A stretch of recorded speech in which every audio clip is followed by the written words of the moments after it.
अलंकार। बच्चों, अलंकार का अर्थ है आभूषण अर्थात गहना। अलंकारों के प्रयोग से सुंदरता बढ़ती है। जिस तरह गहनों को पहनने से नारियां सुंदर लगती हैं, उसी प्रकार अलंकारों के प्रयोग से कविता सुंदर लगती है। अतः कविगण अपनी कविता में अलंकारों का प्रयोग करते हैं। बच्चों, अब आप समझ गए होंगे कि जिस साधन से कविता के सौंदर्य में वृद्धि होती है, उसे अलंकार कहते हैं। बच्चों, अब आप अलंकार को समझ गए हैं, तो आइए अब अलंकार के भेदों को पढ़ते हैं। अलंकार के भेद। अलंकार के मुख्य दो भेद होते हैं, शब्दालंकार, अर्थालंकार। शब्दालंकार, जहाँ काव्य में शब्दों के विशिष्ट प्रयोग से सौंदर्य और चमत्कार उत्पन्न होता है, वहाँ शब्दालंकार होता है। जैसे तरणी तनुजा तट तमाल तरुवर बहुछाए। इन पंक्तियों में त वर्ण की आवृत्ति के कारण चमत्कार आया है। इससे इनके सौंदर्य में भी वृद्धि हुई है। अतः यहाँ शब्दालंकार है। प्रमुख शब्दालंकार हैं अनुप्रास, यमक और श्लेष। अनुप्रास, कविता में जहाँ समास ध्वनियों, वर्णों अथवा अक्षरों की पुनरावृत्ति होती है, वहाँ अनुप्रास अलंकार होता है। जैसे कूकै लागे कोयले कदम्बन पे बैठी फेरी। यहाँ क वर्ण की 3 बार आवृत्ति हुई है, इसलिए यहाँ अनुप्रास अलंकार है। आइए अब यमक अलंकार पढ़ते हैं। जब कविता में किसी एक शब्द का एक से अधिक बार भिन्न भिन्न अर्थों में प्रयोग हो, तब वहाँ यमक अलंकार होता है। जैसे माला फेरत जुग भया, फिरा न मन का फेर, कर का मन का डारी दे, मन का फेर। इस दोहे में मन का शब्द का प्रयोग 4 बार हुआ है। दूसरे और चौथे मन का अर्थ है माला का दाना। पहले और तीसरे शब्द मन का तोड़ कर आए हैं। इनका अर्थ है हृदय का। इसमें फेर शब्द का 2 बार प्रयोग हुआ है। पहले फेर का अर्थ है हेरा फेरी, चक्कर आदि। दूसरे फेर का अर्थ है फेरना। इसलिए यहाँ यमक अलंकार है। यमक अलंकार के बाद अब हम श्लेष अलंकार के बारे में पढ़ते हैं। श्लेष अलंकार, कविता में जहाँ किसी शब्द का प्रयोग एक ही बार होता है, परंतु उसके अर्थ एक से अधिक निकलते हैं, वहाँ श्लेष अलंकार होता है। जैसे चिर जीवो जोरी जुरे, क्यों न स्नेह गंभीर, को घटिये वृषभानुजा, वे हलदर के बीर। वृषभानुजा वृषभ जमा अनुजा अर्थात बैल की बहन गाय। वृषभानुजा वृषभानु जमा जा अर्थात वृषभानु की पुत्री राधा। हलदर यानी हल को धारण करने वाला किसान। हलधर हल को धारण करने वाला अर्थात बलराम। हलदर के बीर का अर्थ हुआ बलराम का भाई कृष्ण। वृषभानुजा और हलदर के 2 अर्थों के कारण यहाँ श्लेष अलंकार है।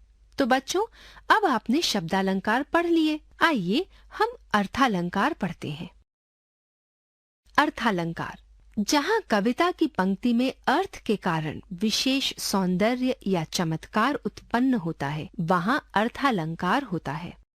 प्रमुख अर्थालंकार इस प्रकार हैं: उपमा, रूपक, उत्प्रेक्षा, अतिशयोक्ति, अन्योक्ति, मानवीकरण।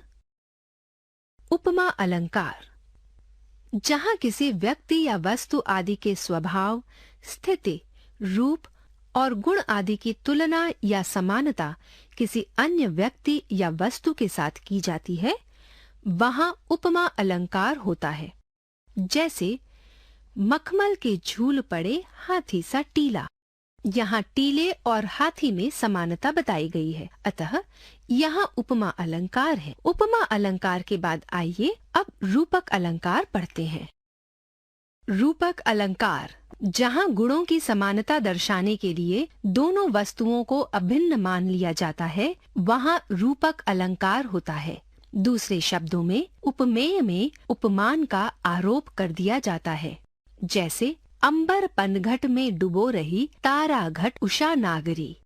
यहाँ अंबर उपमेय पर उपमान पनघट का, उपमेय तारा पर उपमान घट का, उपमेय उषा पर उपमान नागरी का आरोप किया गया है। अतः यहाँ रूपक अलंकार है।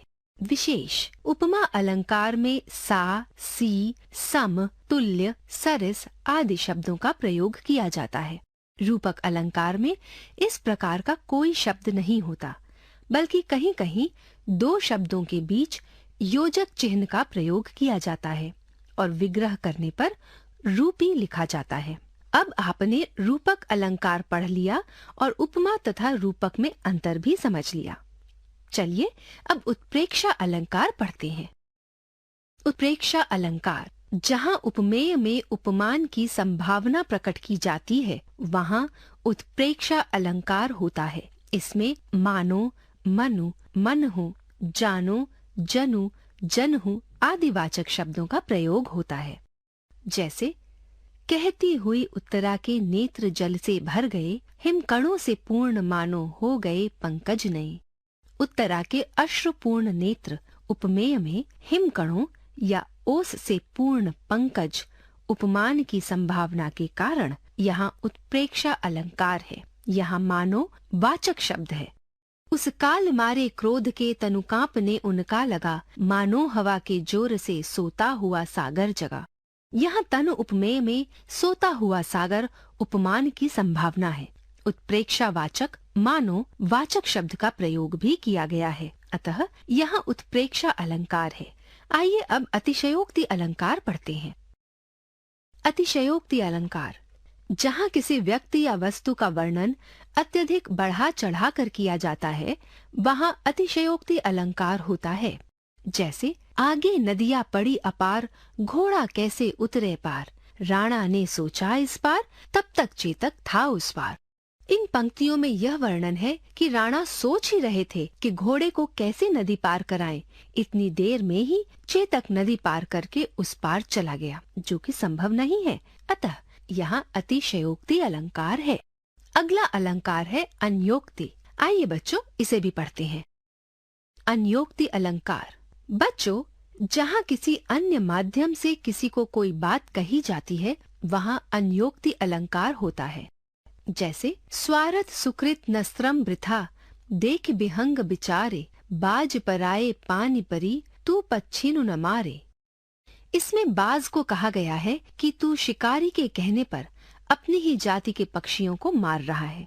वस्तुतः इसमें बाज राजा जयसिंह है, जो अपनी जाति रूपी पक्षी अर्थात हिंदुओं को पराए पाने अर्थात औरंगजेब के आदेश पर मार रहा है।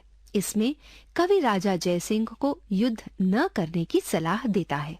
बच्चों आइए अब अंत में हम मानवीकरण अलंकार को पढ़ते हैं।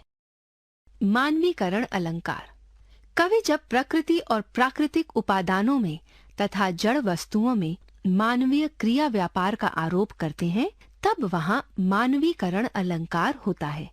जैसे गाकर गीत विरह के तटनी, वगवती बहती जाती है, दिल हल्का कर लेने को उपलों से कुछ कहती जाती है। यहाँ तटनी यानी नदी का विरह के गीत गाना और दिल हल्का कर लेने के लिए उपलों यानी पत्थरों से कुछ कहना मानवीय क्रिया व्यापार है, अतः यहाँ मानवीकरण अलंकार है।